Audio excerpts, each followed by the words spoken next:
self-discipline without fear.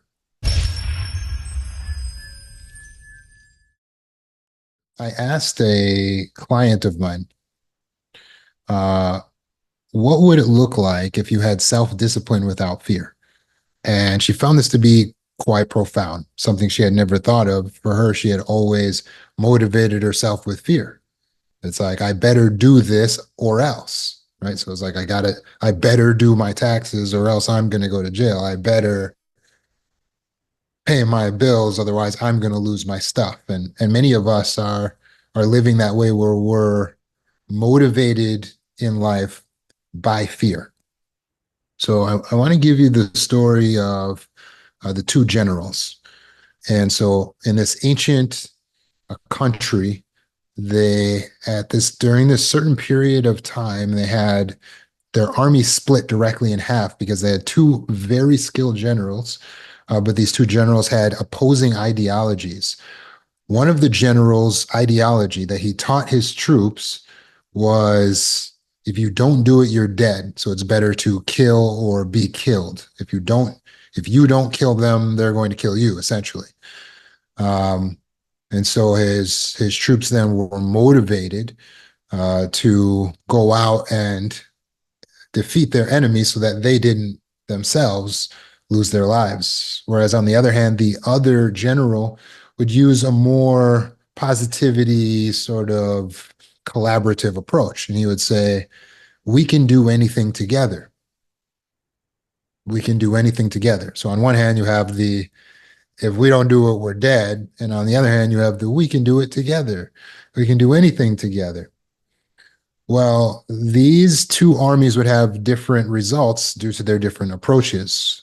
But the army that had the hey, kill or be killed, if we don't do it, they're going to kill us first. They tend to make more attacks. And as a result, they made more kills. And this on paper looked good. They were racking up more kills than the more positive army. So they're like, hey, if we don't kill the enemy, they're going to kill us. So they would launch many attacks.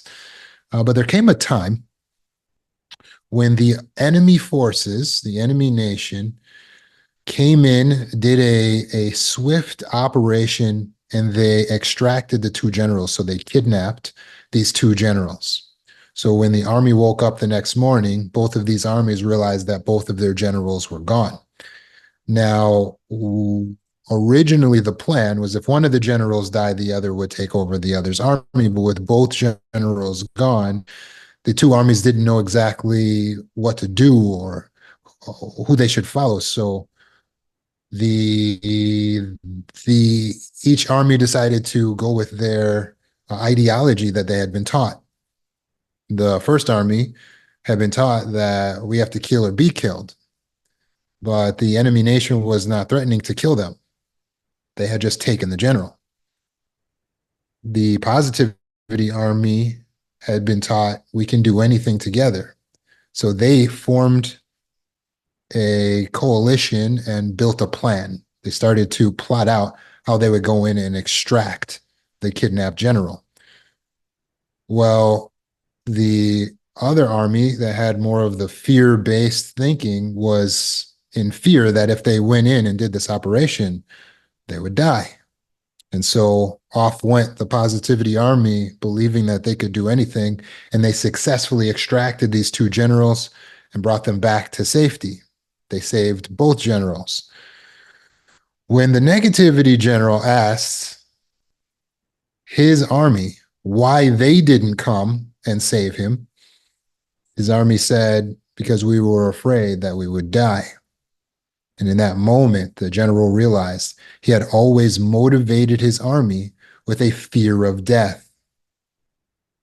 And so when it came time for them to perform an operation like this, the fear of death is, of course, going to keep them from moving forward, from saving a fellow soldier or even their general. Whereas the other army was not motivated by fear. They're motivated by an ideology that they could do anything. They're motivated by success, by possibility, by strength. And so we have these two ideologies that exist for us as well. You can think of yourself or your body as your army, and you, your conscious mind, as being the general. And how do you tend to motivate your troops? Even as a leader in your life, when you're dealing with your family, how do you tend to motivate? Is it fear of punishment, fear of what will happen if people don't do what they're supposed to do, what they're told to do? Or do you tend to motivate using positivity? If you're anything like my client was, you may default to motivating using fear, right? If I don't clean up my house, I'm going to get bugs. Someone's going to come and they're going to see it. As a result, you only clean up your house when somebody's coming over, right? So we want to be able to have discipline, self-discipline, and motivation without fear. But what would that even look like? Do you know? Because if you're the type of person who has always moved forward in fear, then it can be perplexing to even try to figure out what what's going to motivate you to move forward without the fear, right?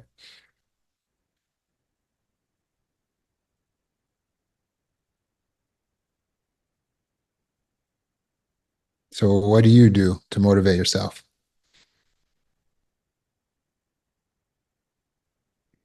What most people do is they tell themselves, you better not call off for work today. Otherwise, you're going to end up homeless and then you're going to be on the street and then you're going to have nothing. A lot of people will admit that fear actually is how they've achieved anything in life. And that's why it's hard to let go of that strategy. The reason why they've gotten through college is because of fear.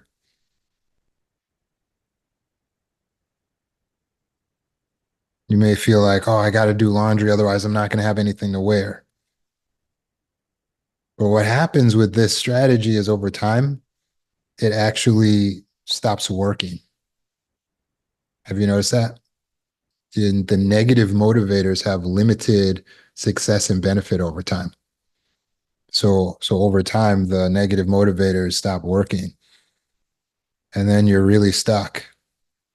And so you beat yourself harder. You fool, you moron! Come on, you got to do this. If you don't get this done, do you realize what's going to happen? Your world's going to fall apart. Everything's going to fall apart. Do you want to be homeless? Do you have that fear of ending up homeless? That's a common motivator for people who are fear based in their thinking.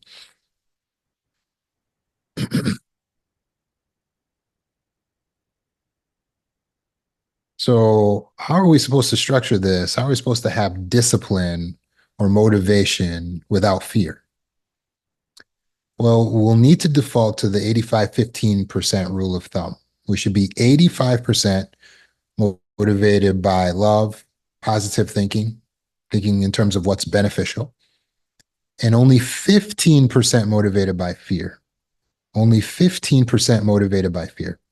So, so, so, yeah, there are negative conclusions or outcomes that happen in life.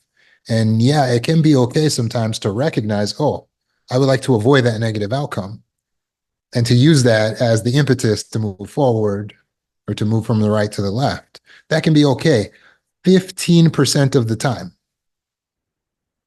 but you should only be guided 15% by the fear, right? Because it can be helpful. It can be helpful. Just like eating fat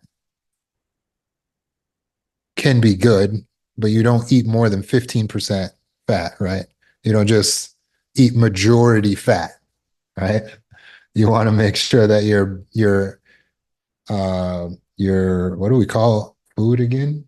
Your not appetite. Why did I lose the term for it? Oh, your diet. Yeah, you want to make sure your diet is balanced. And so balance means that the amount of fat that you're eating is not the majority of what you eat. It's a small percentage, but it's good in small percentages. So you're having a little fat, doctors say in the morning, for instance, eating fat a little bit, right? A little bit is going to help you to have more energy, be able to think more clearly throughout the day. Okay, good. So we don't have to be black and white and say that we can't have any fat ever. And likewise, we don't have to say, well, I can't ever be motivated by by a negative outcome. It's okay. It's okay. We can be motivated by occasionally the negative outcome. So occasionally we got to say to ourselves, hey, if I don't get my act together, negative outcome is going to happen. I'm going to lose my house. I'm going to get fired from this job if I don't get my act together. That's fine occasionally.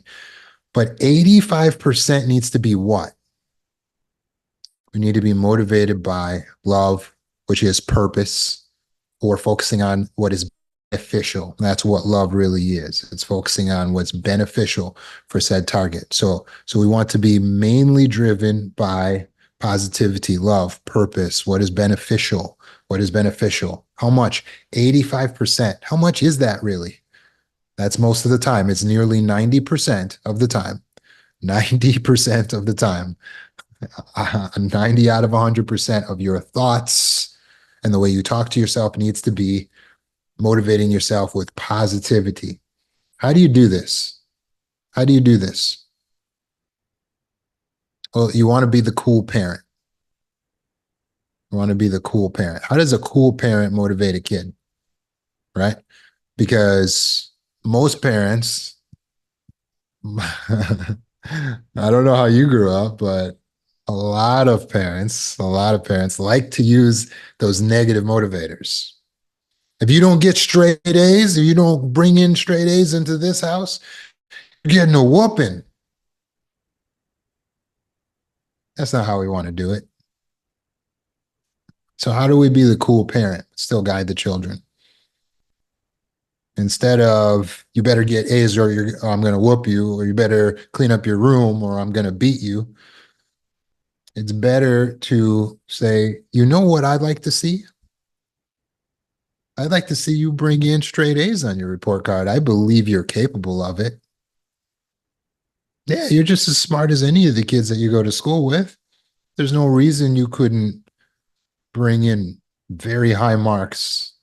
I would love to see straight A's. Actually, that would please me very much. So I'll tell you what, let's make a deal. If you bring straight A's in next semester, I'll buy you that dollhouse or get you that skateboard.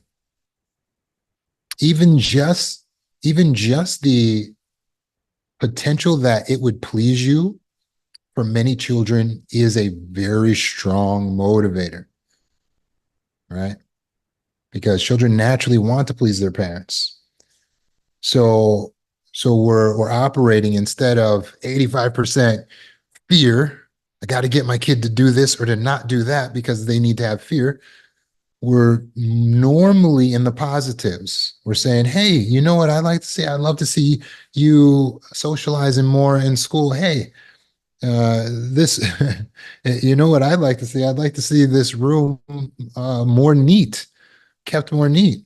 I'd like to see you take a day of the week and organize your belongings. You know, I'd like to see you start doing your own laundry, right? You're telling them the same things, you're guiding them the same direction, but you're using positive motivators.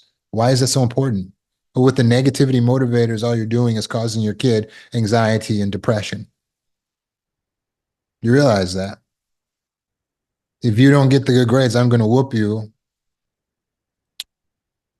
With some kids, you're going to get the good grades and some you're not, no matter what. So the highly anxious children, you might get the results, but they're going to have anxiety as a result, lifelong chronic anxiety, because you're teaching them to be motivated by fear, and already they're motivated. They're frightened of what's going to happen to them. Imagine every day of their life they have to go to school with this fear. Every single assignment, they're in fear of what's going to happen. You're just teaching their system to be run on anxiety.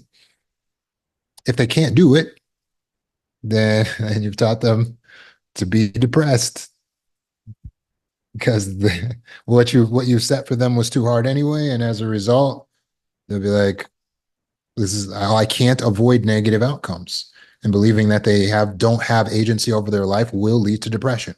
This is not a maybe. This is just the science of it. If we get more than 15% rainfall, like if it's the rain is just falling more than 15% of the time, we could get erosion, soil erosion, increased flooding. We need the rain we want the rain. We don't want the rain most of the time. We just want a little rain, right? Ideally, a little sprinkle here and there, right? So we have to keep the negative motivators minimal. We have to keep the negative motivators minimal. So it's okay to occasionally point out to the children in an educational manner, hey, listen, if you do this, this is what could happen. Just so you know, it's okay to use a negative motivator, but only 15% of the time, a good parent is using positivity to motivate the child. I believe in you. Here's what I would like to see because I believe in you. Here's how we can reward you for doing good. So how do you translate that to yourself? There is virtually no difference. Exactly the way you talk to a child is how you should speak to yourself. The way you talk to a child that you love is how you should speak to yourself. So instead of, let's say you want to motivate yourself to go to the gym, how can we use positivity motivation rather than fear-based motivation? How can we have positivity self-discipline instead of fear-based self-discipline? Instead of saying, you lazy, ugly, fat, or too skinny piece of such and so and so, you maggot, look at you eating potato chips again. You need to get up off of that couch and do something with yourself. Ugh, I'm disgusted by what I see in the mirror. Right? Does that motivate you to go to the gym? I'm disgusted. You are disgusting. It's going to lose its potency. It's really going to lead to more anxiety and depression. It does. After a certain while, you start realizing it's not getting you up off the couch. So you have to learn to motivate with positivity. How do you do it? Okay, Roman said, same way that I would talk to my kid. How would I talk to my kid? Okay, talk to yourself that way. All right. You know what? I love my body. It's beautiful. And I want it to last.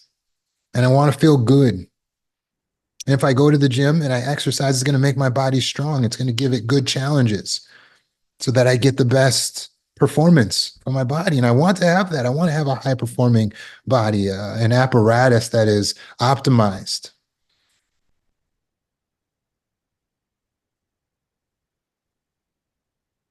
It would feel so good to be coming back from the gym, knowing that it took that 30 minutes, just 30 minutes. That's okay. We're just going to go there, we'll walk around, maybe do some floor exercises. Nothing crazy today, right? We're using positivity. We're negotiating. That's what I'm doing there. Same way I would with a kid. Hey, I'll tell you what. You can have up to three B's on the report card. I'll tell you what. You don't have to vacuum, but just clean the stuff. Pick your clothes up off of the floor. We negotiate. But we're using positivity. Here's what I'd like to see. I believe in you. I could do this. I could go to the gym for 20 minutes. 20 minutes, that's nothing. All right.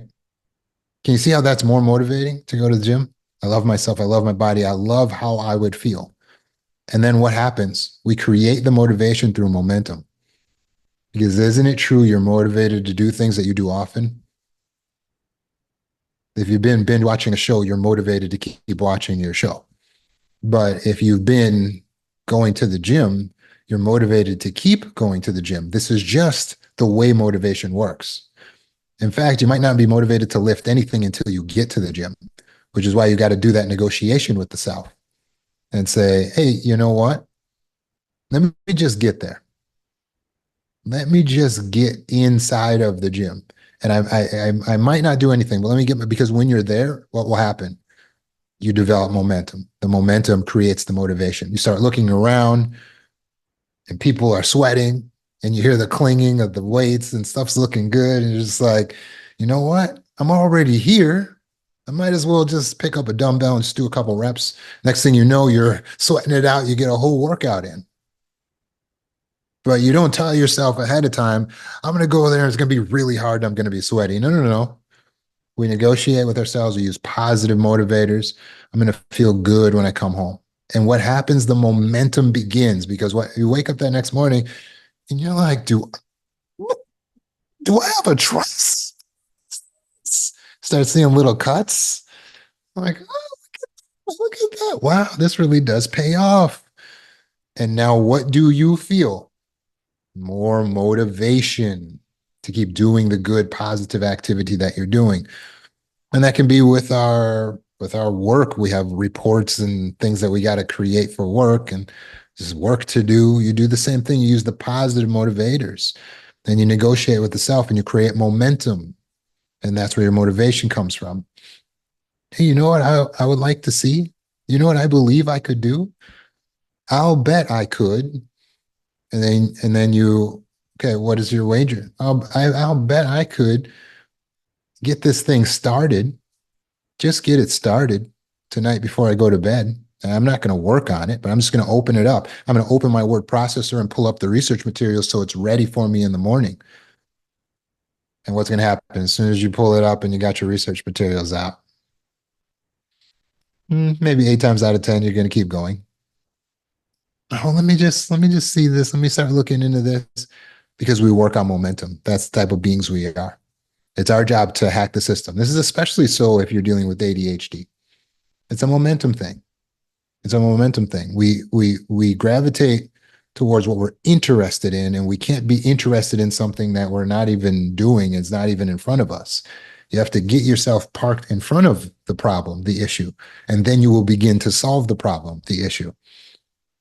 But if you just got your phone in front of you, then there's never a moment where you can see the actual things that you need to be working on. So we put the phone down for a minute to create the space, a void of boredom. And then we put in front of us, instead of the phone, we put the work in front of us. Let's say it's washing the dishes. And then you go, oh, now that I'm standing in front of the sink, I've made myself stand here. I feel motivated to wash these dishes for some reason. I don't know why. Why is this motivation coming over me? Because you've put yourself in front of the problem. That's an ADHD technique, how you overcome that. Oh, I can't seem to wash my dishes.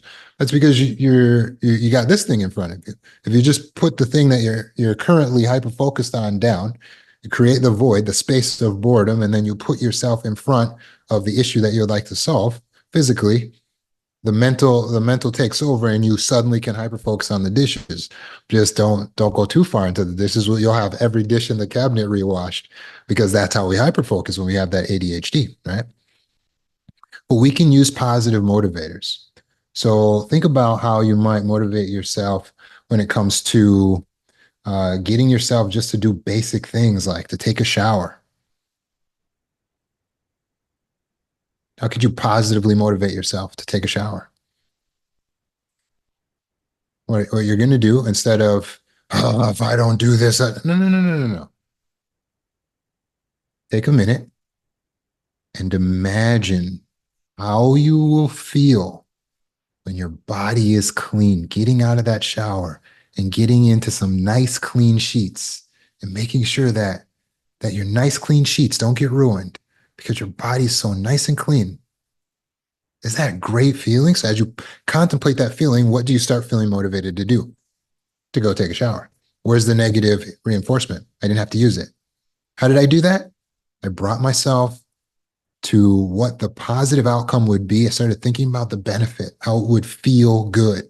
By bringing myself there, I'm already visualizing it, which creates momentum. The visualization is creating momentum for the brain because the subconscious thinks we're already doing it. How can you use that for cleaning your kitchen? You got to get your kitchen clean. Well, for one, you can just put yourself there, stand yourself in the kitchen, but you can also meditate. Take a moment, close your eyes, and ask yourself, man, how would it feel if I wake up in the morning and see all the counters clear and they're clean, where I could just set food down, everything's like good to go. Oh, that would feel so good. I want my counters clean. Why is there all this junk on the counters? And now, you got the motivation, you've got the discipline to do the thing that seems so difficult, that seems so hard, that seemed out of reach. Instead of, well, if I don't brush my teeth, I'm going to get a cavity, I'm going to lose my teeth, and I have to be going to the dentist to feel motivated to brush your teeth. No, think about it for a minute. Contemplate. How would I feel? How would I feel if I had teeth that didn't have the fuzz on it? Don't I like that feeling when I don't have the fuzz? I love the feeling without the fuzz, when my teeth are just nice and clean and I don't feel self-conscious about my breath. You know what? I think I'll take a minute before I leave today and I'll brush my teeth. The positive motivators are going to have you doing the things that you know you should do and that you've always wanted to do. And they continue to work. They're sustainable, unlike negative motivators. We can only use negative motivators to 15% for it to be sustainable. If you stay in 85% positivity, 90% positivity motivators, this will have a positive impact on your mental health. You will not develop depression and anxiety as a result of the way that you're speaking to yourself. Instead, you're going to get increased creativity, inspiration, innovation, resilience, better relationships, and productivity. Again, if you use positivity motivators, thinking about what's beneficial, love, purpose, success is motivating you. Instead of negativity motivators, it will increase your creativity. Because it's great to be a doctor, but it's fulfilling to advance medicine. We need you to get into your creativity so that you can fulfill your potential as a human. If you're stifling your creativity, you might be really good at following orders, but not good at having your own space and will and mind to create. Every human has potential for creativity, innovation, invention. And we need all the humans in that mind state. It makes life better. Imagine what the world would be like if all the humans were in their creativity, innovation, invention mind state. It would be 20 times farther than where we are as a society. That's facts. So it wakes up your creativity, gives you more inspiration, and it strengthens your resilience, because we do better when we face a problem, when we have that default of positivity rather than negativity.